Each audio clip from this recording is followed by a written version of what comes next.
Estamos en el municipio de Nezahualcóyotl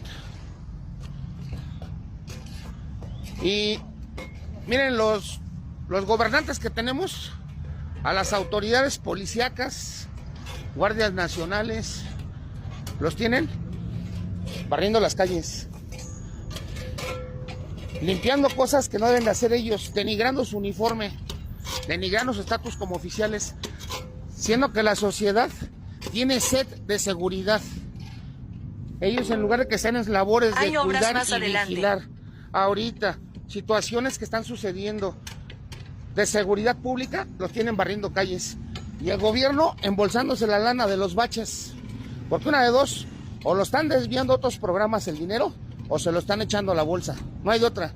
Y a nuestras autoridades limpiando calles. Eso no se vale, denigran a la autoridad. Estamos en contra de eso.